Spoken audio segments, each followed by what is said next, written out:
Hello and welcome to this inaugural episode of Deconstruct. There are many such social issues in this country which are spoken about from time to time and forgotten. Nobody knows the exact picture of how grave the situation is. Deconstruct is a format that I have built to take up these issues, but to give you a clear picture with the facts and figures, the statistics that we have, in order to help you understand the proportion of the problem.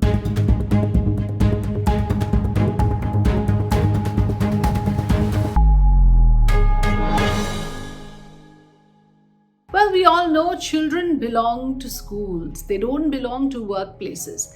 There is a very high price to pay if we have children report to workplaces, if we rob off their childhood. What it is going to do to them is one thing. What it is going to do to us as a society at large is quite another. It may look like a small thing, but it has got far-reaching consequences, one that could threaten to derail the process of progress in this country, because the proportion that we are talking about in India is still quite large and I would say alarming. Bonded labor, armed insurgency groups, brick kilns, carpet weaving, garment making, domestic service, food and refreshment services, agriculture, fisheries and mining. These are the areas where you are likely to find children being employed. Children are also at a huge risk of exploitation. 2-3 different kinds of exploitation. One is sexual exploitation.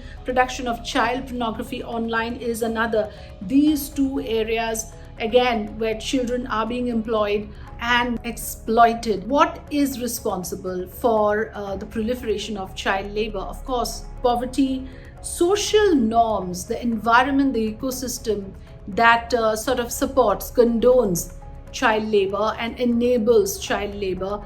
Those systems have to be cracked down upon. There is a lack of decent work opportunity for adults and adolescents, owing to which many organizations operating in an informal manner are employing children, hoping this is not going to be discovered or this is not illegal.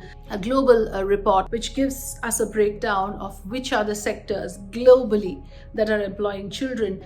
Let's first look at these startling numbers. As many as 112 million or 70% children classified as child labor are working in the agriculture sector. According to this data, which is being released by International Labour Organization and UNICEF in 2021, the numbers are only rising. Between 2016 and 2020, child labor in the sector, in the agriculture sector, increased by 4 million. Moreover, a higher proportion of children between the age group of 5 and 11 years are being employed in agricultural work. The very tender age, young children are being employed. You will see that in the agriculture sector, 70% of child labor is being employed, followed by industry 10.3%, other services 15.2%, domestic work 4.5%. Girls versus boys in agriculture sector is more or less the same, 70% versus 69%.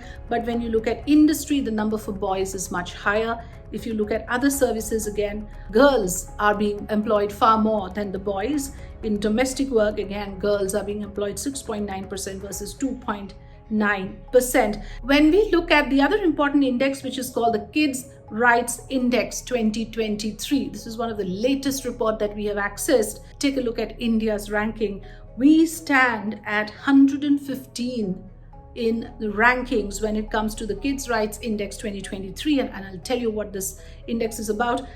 Among 193 countries, this is not something to be proud about. So this is an index.